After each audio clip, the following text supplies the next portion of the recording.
Hello there and welcome along to the mixed martial arts conversation for Sky Sports. Looking ahead to UFC 264, the trilogy match, Conor McGregor against Dustin Poirier 3. Very pleased to say UFC commentator John Gooden joins us alongside Sky Sports combat sports reporter Nik Hobbs. Gentlemen, welcome. John, let's start with you, with the man who's storied in the history of the UFC. Provide a context for us in the near 30-year history. What is the significance of this match? Where does it rank?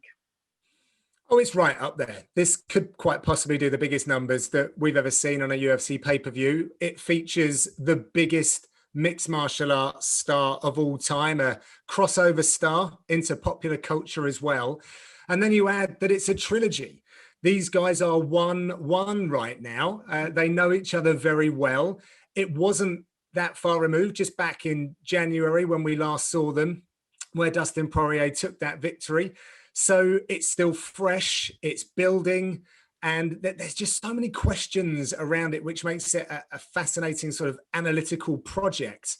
But let's not move away from it. You know, Conor McGregor in any kind of fight is huge news, but yeah, this one just has a few different elements to give it that extra spice. Yeah, it's a completely different level when you talk about Conor McGregor. He's sort of in that stratosphere of your Cristiano Ronaldo's, your LeBron James. But the best thing about Conor McGregor is he only competes twice a year. So when it comes around, everyone gets excited. And I mean, what's going to be a really good test for this, a great litmus test for how big Conor McGregor is that next week we could be talking about a Conor McGregor fight on the eve, and I could jinx it here, but on the eve perhaps of England competing in the finals of Euro 2020. At the time of recording, we still believe. And it's going to go again. People are going to get into it again, and people will be talking about it. Even if England are that high up, or even if it's just a big game in the final, you know, people are going to be talking about it in the pubs, on Twitter, wherever you are. It's going to cut through. And I think what's going to be really good about this one is that what I love about a big fight is just trying to picture what is this actually going to look like. And even though we've seen option A and option B between these two, I think we're going to get something completely different. We're going to get option C. So even though it's a trilogy fight, there's still, as John rightly says, loads of question marks to get excited about. Yeah, there certainly is. As you say there, let's not jinx it. Let's not talk too much about the football. What a time to be alive it could be this weekend. It certainly will be with the UFC match in of itself. John, you mentioned Conor McGregor there, his pull, that crossover appeal. Peter Murray, the CEO of the PFL, Professional Fighters League, was telling us recently that he thinks there's 450, 500 million MMA fans globally, which seems a huge number, but presumably some of that is to do with Conor McGregor. But when we approach this, when we look at the motivation and the mindset, how key is that when we consider what might happen in the trilogy fight? Where do you think Conor is after that defeat last time in terms of his goals and his focus? Well, the fact that he's coming back again, I think, speaks volumes. It's obvious that McGregor financially does not need to do this. I don't think that there are many that are uninitiated in the riches of Conor McGregor, but let's just say he's a brand. He's got multiple businesses that work outside of what he's doing inside the octagon, or indeed the boxing ring, as he's done once before. So that makes a very dangerous man. It just taps into the competitive nature of Conor. He is truly obsessed with fighting. I've known him for a long time. Like I commentated on his fight since back in 2010. I've been on the road with him and his team a lot over the years. Not so much these days as he's gotten bigger, but still, you know, it's been wonderful to watch how he has changed and evolved. But one thing that's remained the same is his competitive nature, his attitude towards martial arts. And when he talks about it, the same themes come up. He is a winner. The men and women that get inside that octagon, they're not there for second place. And there's so much at stake, not just an L or a W in a win column, like your health, your longevity in the sport, all of these things are at play. And Conor is ferociously competitive. So you just know that he has given all of his resources towards formulating a strategy, a game plan, a body, whatever it might be that is necessary to get this trilogy done and get back into title contention. Yeah, and historically, he's always bounced back from defeat with one of those W's that you mentioned. And Nick, it's interesting in the build-up to this. Perhaps it sells itself. That's why it's been relatively quiet. But can we read into the relative silence? There's been a few retweets of commercial outings for Conor McGregor, looking at his Twitter account the past few days, but not too much chat, not too much publication from him or publicity from him. Do you sense that that suggests he means business?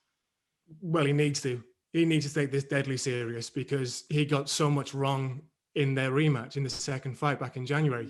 His approach to the fight, and I think this was twofold. I think because the way it went, I think he thought he could, in terms of the build up to it, he could approach it in a similar way. Lots of smiles, handshakes, hugging. It wanted to be very friendly. And I think he thought he could do the same with Dustin, and it wouldn't affect the way the fight went, because he beat him back in 2014. He probably sees Dustin now is backing himself as a boxer, and he thinks, you know what, I can take this guy out if he wants to just throw hands like this. So clearly the way that he prepared for the fight wasn't right. The game plan wasn't right. And that big thing of this is mixed martial arts. You've got to use every weapon you've got. And one of Conor McGregor's biggest weapons is the pressure he can put on people during fight week, the chaos he can cause, the circus. We saw how badly Dustin dealt with that in 2014. He's got to use that again. So I'm hoping for a completely different approach to every aspect of how he's approaching this fight. And hopefully that shows that he is absolutely knuckling down, and he's going to come out a completely different man. Yeah, it's fascinating to see that, isn't it? In terms of, I know Conor's referenced the ability to make adjustments in defeat, and sometimes you can turn that defeat into a positive, whereas the victor maybe has less clarity over what to do next. But Nick's there referred, John, to his personality in the build-up for that one. The contrast from the Poirier-McGregor first match, where he was that kind of vitriolic, animalistic, fired-up character. Is that an evolution of his personality, or was that something that he put on, that sort of gentlemanly persona for the second fight? Do you see that reversing, changing?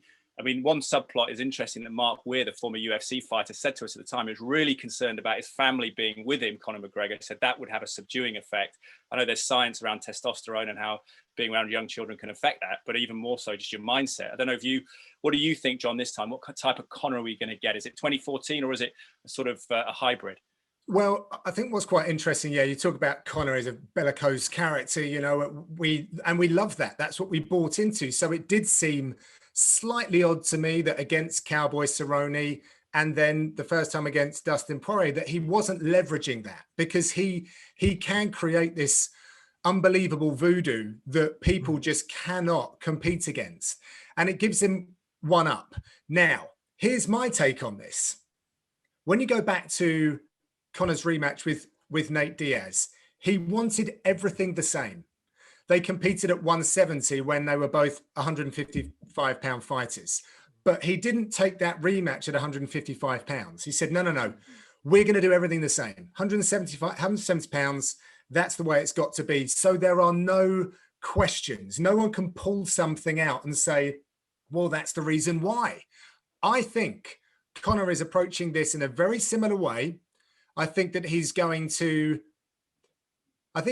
we've seen that there have been little jabs, but he's doing no media ahead of this. So we're not going to hear from him, because I don't think that he wants people to say that he's beaten him mentally, and that's the reason why he's won the fights. I think he wants to go out there with the very best mixed martial arts game plan and take Dustin Poirier out that way. That's just the ego, and I don't mean ego in like a negative sense, by the way. I think Conor's awareness, he's very sharp.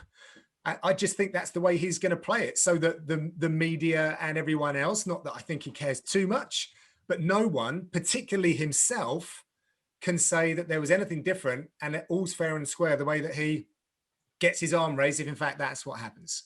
Well, John, you mentioned the weight there. It's interesting. He does want to fight at 155 again. There's obviously title ramifications, perhaps a shot at Charles Oliveira if he prevails. But what does it mean about Dustin Poirier? Because Poirier revealed, didn't he, that he was open to the idea of having it at a heavier weight. And if people have listened, he's been very open on the Joe Rogan podcast at some length, talks about the difficulty that he makes making 155, or just the reality of it, given what he walks around at. Do you sense that could be a chink there with making weight for Dustin? Could that be becoming a struggle for him? No. There's no chinks at all in Dustin. There's a few bumps, bruises and things of that nature, but maybe some chinks in the bone structure, but it hasn't stopped him. No, he's in that sense, Dustin is pretty bulletproof. I just think that it was an opportunity for him to do this slightly differently at 170, a rematch and what have you. I think he was exploring that because he knows that Conor has entertained that in the past. And let's be honest, it does make things easier for these fighters. This is going to be a more stressful fight week, I believe, for Dustin, because fans are involved now. And he was talking recently when he spoke with ESPN, Brett Okamoto, that when you're walking out, you've got beer swilling fans chanting all sorts of things. And he referenced that there were still Irish supporters, even when they fought in Abu Dhabi. So he knows he's going to have to feel the force of the Irish nation, as well as, and McGregor fans, as well as walking in against Conor. So he's already, I think, trying to prepare himself for that. So if he didn't have to make the weight as well, then that makes things even more smooth.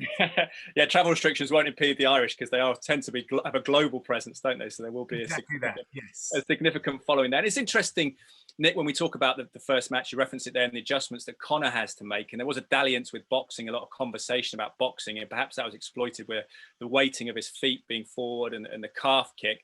How do you see him approach? Do you see a different stance, a different technical setup from Conor McGregor? Well, I think so, and I'd hope so. If you look at the silhouette, if you take away Conor's features, just the silhouette of Conor fighting against Dustin back in January, and the silhouette of Conor when he fought, say, Eddie Alvarez, you wouldn't be able to tell that's the same fighter. Against Eddie, it's the classic Conor pose of very light on his feet, weight on the back foot, hands are down low, chin's a little bit up. He's inviting you to come on in. And also he's throwing kicks. He throws these kind of round kicks and spinning kicks. And he's not just trying to cause damage with those kicks. He's trying to maneuver you so he can line up that perfect straight left hand he's got.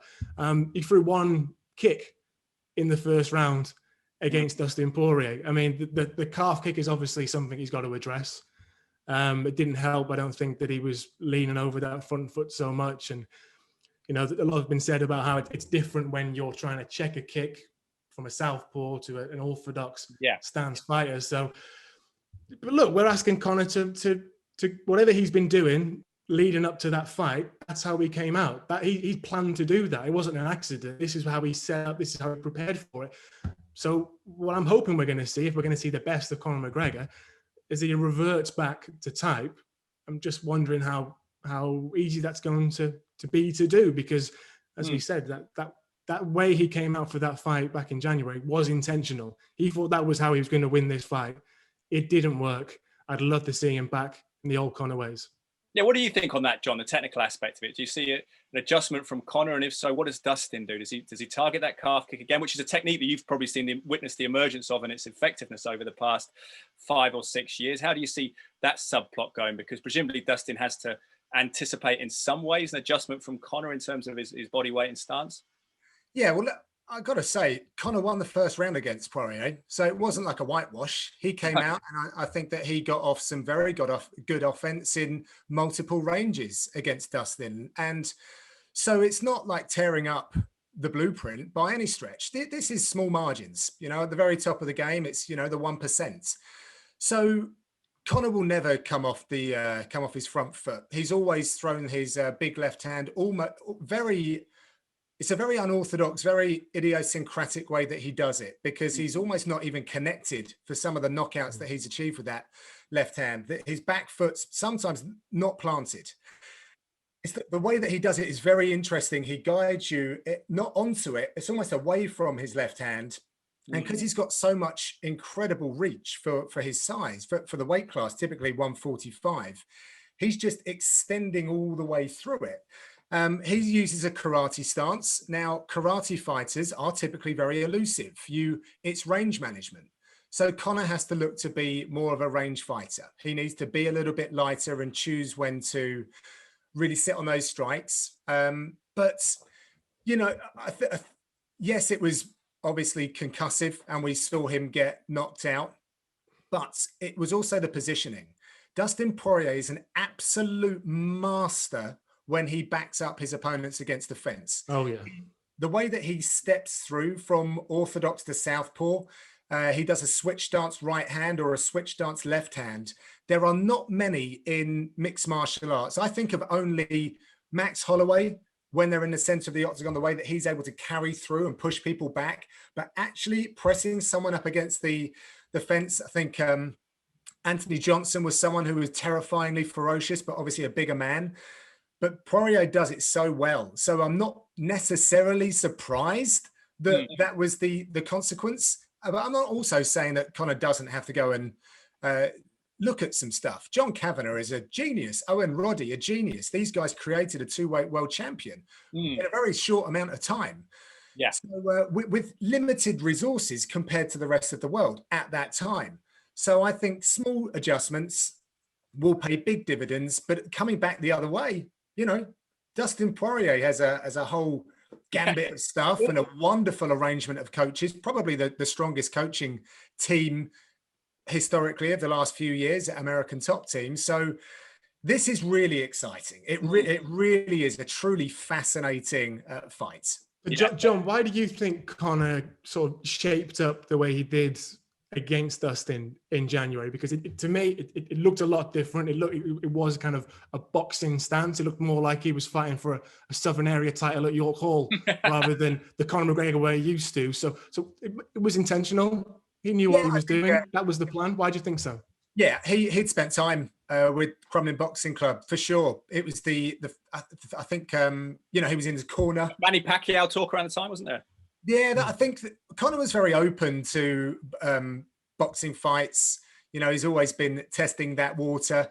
So, and he'd had an amateur, like an exhibition bout as well. And that was the only thing I believe that we hadn't, you know, in the time that we hadn't seen him. So, yeah, I think he'd been falling in love with that. And he'll just have to pull back on that. And maybe, as you say, get those hands maybe a little bit lower, go back to a more of a karate style stance and go back to that. But this calf kick, it's interesting to even hear him accept that there was a technical deficiency so early on. I mean, I know that Conor's great in defeat. He really is. And he shares his story and his analysis.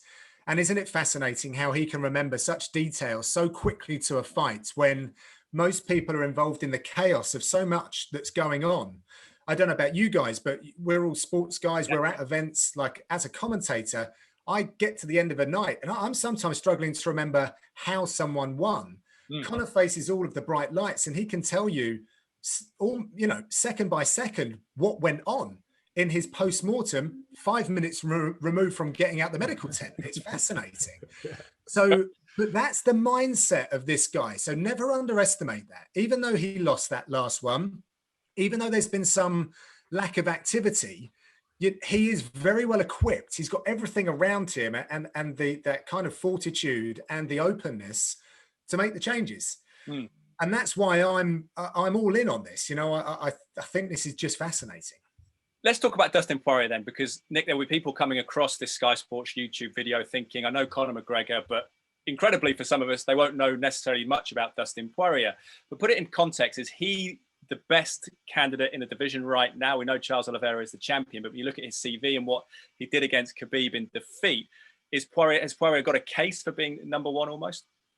He's got a case, but in terms of calling himself the number one at 155, Dustin won't call himself that until he becomes champion.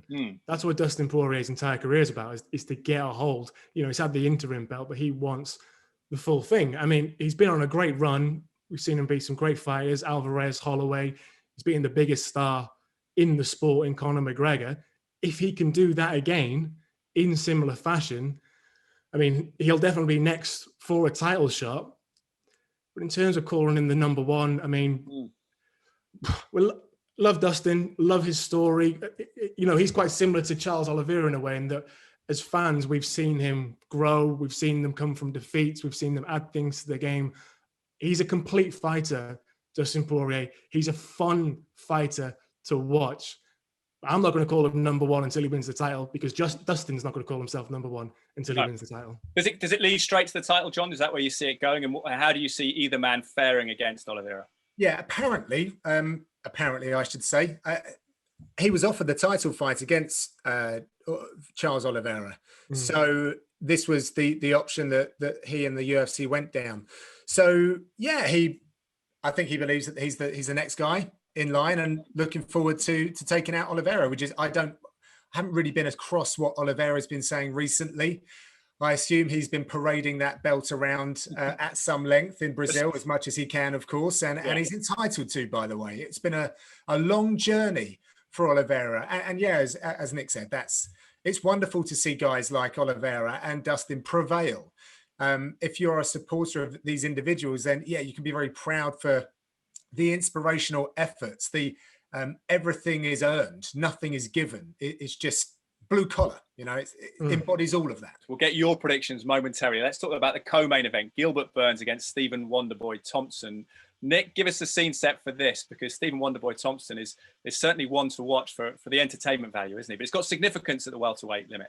It does, yeah. And for years now, we've been trying to think of a new nickname for Stephen Thompson, because he's no longer a boy, but Wonder Man sounds stupid. So let's just stick with Wonder Boy. 38 years old, Stephen Thompson. And I mean, it's one thing to be still at the top level when you're 38 years old. If you're a big, hairy backed heavyweight, who's looking for the big, I mean, he's still at 170, 6'2", whatever he is. Incredible athlete. I mean, when he lost to Till and then that knockout to Pettis, I mean, the Pettis one particularly was quite worrying, because, Pettis not a big hitter at 170, and we thought, is he now on the slide? Is this sort of the end of Stephen Thompson? And he came back with two he fought 8 rounds against it was Jeff Neal, and the first fight back after it. That's right, yeah. And yeah, he's now going in there with Gilbert Burns, who has just lost in the title fight to Usman. And what I loved about Burns going into that fight was the confidence. And rightfully, he was very confident. He just did a real job on Tyron Woodley. And now you just wonder, is he still going to have that self-belief? Because he didn't just lose that fight to Kamaru. I mean, he really got taken apart. He got hurt. He got damaged. He was very upset. That's not an easy thing to come back from. But he could be in a position now where he wins this fight with Stephen Thompson, and he's right back in the mix. We're being told that Colby's next for Usman, but after that, sorry, Leon Edwards and Leon Edwards fans, but it looks like the winner of this fight is going to be right back in contention. I think we're in for a fantastic fight, a real thriller, really interesting just to see where these two are at as well. I think it's going to be great. Yeah, certainly. It's tough for the UK fans who say with Leon Edwards, Birmingham's. Yeah, hate it. Hate saying it, but it just, you pick up on the vibes of what people are saying, and it doesn't feel like Leon's got it next. Yeah, it's got every fight involving Wonderboy is a sort of throwback feel, John, doesn't it, to you as a historian of UFC, because it was all about the clash of different styles, and he's very much got this esoteric, spectacular kickboxing style, hasn't he? And Gilbert Burns has adapted, brought Raymond Daniels into his camp from the Bellator fighter. Can you adapt for Wonderboy, or does Burns need to focus on his own strengths? That's always the, I guess, intriguing ingredients to an MMA matchup. Yeah, well, I mean, just to layer that Raymond Daniels point, that's not just that any old MMA fighter, a guy with like scores of kickboxing matches, but a karate background, and Kenpo karate as well. I think Kenpo and Shotokan. So he's got a lot of bases covered, very similar style, or the same style, to Wonderboy Thompson. I'm not saying they're a carbon copy of one another. He also has a win over Thompson as well back in the day. I mean, it wasn't like a destructive knockout. Stephen tore his knee, I believe. So there's some psychology going on here, but like, who better? Who else could you have brought in? So that was a very good acquisition for the guys down at Sanford MMA, at Gilbert Burns' camp. Sounds like Gilbert's gone back to the jiu-jitsu roots a little bit. He's approaching it with a white belt mentality, which is a very strong thing to do. He's a very passionate man, Gilbert. I've spent some time with him over the years. He's one of the coaches at that gym. He really gives back to the team. And ever since he made that switch to 170, he was able to compete more regularly and just rose rapidly. The gold is the key. That's what he wants. But yeah, we do have this speciality fight now. But I think that we have enough sturdy skills from Wonder Boy now to be able to deflect a lot of that. But I mean, I actually spent a lot of time on the phone to Wonder Boy's dad not that long ago, and he was talking about their system, and it's all about getting it back to the feet. It's all that is where they want to win the fight. It's all about knockouts. But you have to have that robustness against the takedown, which Wonder Boy's got. He's related to Chris Weidman, the former middleweight champion. He's also related to one of the Machados, so he's got some of the highest level grappling that you can possibly get at his fingertips in the family. You know, the Christmas dinner must be a fascinating in South Carolina if you're into martial arts. If you're not, well, I feel sorry for you there. But I mean, he's a wonderful guy. I really do like Stephen Wonder. At 38 years old, you're lying. He's 18 tops. He's incredible. It looks great in fairness. But Nick, what are the permutations then in terms of the title picture here? Because UFC's got an intriguing conundrum, or maybe it's a positive, but the sort of, I guess, welterweight upwards, it seems pretty solid in terms of their champions. Can either of these two threaten Usman? Is that what the UFC would want? Is a proper dust up with the champion? Well, I'm not sure about Burns. I'm not sure how that would actually work. You know, he lost to Usman and it wasn't overly competitive. You know, Usman did take him out there. Wonder Boy, however, if he wins here and if he wins in a nice style and looks as good as Wonder Boy often does, I think that could be really interesting. Him vs. Kamaru Usman would be a fascinating one, because if, you know, as we're led to believe, Kamaru's fallen in love with being a striker, I mean, who better to beat him than one of the most dynamic and accomplished strikers the UFC's ever seen? And a guy who people will get behind. You know, everybody loves Wonder Boy. Look at us, we're all grinning just by talking about him. He's just a fun guy to watch. He's a great guy. And you know, if Burns wins, you know, I'd imagine Burns would have another fight to get the title shot. I think, you know, I'm literally guessing here, by the way. If Wonder Boy wins and if Wonder Boy looks good, Wonder Boy shows some style, he could be there for the next fight. And I'd love to see it. I would absolutely love to see it. I think that'd be really fascinating. I'd love to see Wonder Boy against Usman for the title. Sorry, guys. Leon Edwards is calling me now. I'm not sure I want to take this call. But combat sports fans they'll be frustrated with that, won't they? The UFC is a little bit clearer than boxing often, but we don't always get the meritocracy that perhaps we want. Where do you see the UFC going with Usman? Because presumably you might know more, but Dana White will want a credible challenger, will he, in the cage for Usman, or is it more about profile and kind of following? I just think that Leon is undeniable at this point with the win streak that he's been on, and the first fight with Usman. Okay, fresh challenge, Wonder Boy. If he comes through this, fresh challenge, and I get that, and his age as well. And I do think sometimes the UFC take account of that, because if they leave it even longer, like when Wonder Boy's 39, like promoting a champion who's he hasn't got that many more opportunities to get gold. So I do see that, whereas Leon is the younger man. But with a 10-fight win streak or unbeaten streak, I should say, I don't know how you can.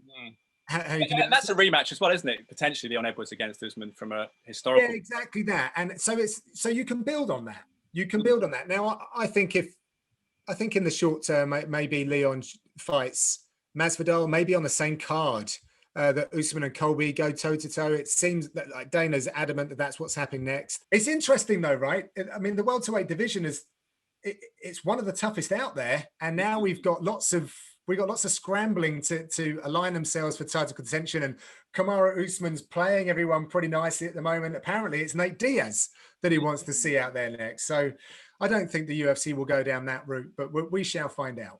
Yeah, it's a brilliant time with a domineering champion, but many challenges bubbling to the surface. Gents, before we get to predictions, let's quickly mark our cards with anything else you're particularly interested in. Nick, I know you said to wait to you for last. I don't know, it's a bit cryptic. So I'll go to you, John. Yeah. What are you looking forward to elsewhere on the card? I know with these UFC events, there's so much to talk about, so it's hard to pick one. The Matador, Ilia Topuria. That kid is special. He really is. 10-0. He's fighting out of Spain, but he's Georgian parents. He was actually born in Germany as well. Georgian fighters in the UFC are on a heck of a run at the moment. Giga Chikadze, another guy talk about Wonder Boy. Like Giga Chikadze was a former Glory, which is a kickboxing promotion, a very spectacular fighter. He's doing very well. And we got Roman Dolidze. We got a few, but this guy coming through is special, and he's from Europe as well. Good-looking fella. You know, they're getting behind him in Spain. Very marketable. He's charming, but he's also going out there saying, "I'm going to pick up UFC gold in 2 years." Now he's fighting Ryan Hall. For people that don't know Ryan Hall, we talk about speciality fighters, those orthodox martial artists. Well, Ryan Hall is a grappler. That's what he is. He makes no bones about it either. Like Damian Maia mold, and he took out BJ Penn, like what we call an Inamari roll into a heel hook. So just spectacular in that range. Interestingly, he fought on the Ultimate Fighter that Conor McGregor was a coach on as well. So there's a few ties historically. But Toporia is like 22, 23. He's also a black belt on the floor, but he's got beautiful boxing, got a knockout in the octagon in his last fight. He's had two appearances now for the UFC. I'm very excited about this guy. Very, very stiff test. Difficult to fight, who's a specialist as well, I think. But yeah, if he gets through this, then I think they're going to promote this kid hard. Come on then, Nick. Give it to us. Big build up. I wanted John to go first just so we could distinguish who's the purist between us, because I'm looking forward to Hardy versus Tuivasa. You know, oh, yeah. Yes, this is what I'm looking forward to. This is one big hard bloke who everyone loves against one bigger hard bloke who everyone hates, and they're going to go at it. This is the only fight above middleweight on the entire card. When these guys win, they don't go the distance. Tuivasa's never won a decision. I think Greg Hardy's won one. You know, one of the big losses of fighting without fans is that we haven't seen Tuivasa take someone's head off, grab a size 12 from a crowd member, put a pint in it, and throw him down his neck. Yeah. You know, love watching Tuivasa. He's going to be explosive. And Greg Hardy, you know, you can not like Greg Hardy for obvious reasons outside of fighting, but he is gutsy. He really is. I mean, this is a guy who 2 years into his career in MMA fought Alexander Volkov in Russia and went the distance. So look, and he is working so hard. He's completely dedicated. He is making massive improvements all the time. His cardio is going to be an issue. You know, he suffers badly there. He's never going to be that kind of a fighter. So I want to give him credit. And this could be I think this is a great fight for both of them. I think that they could both come out of this looking really good. Obviously, in my opinion, someone's going to get knocked out.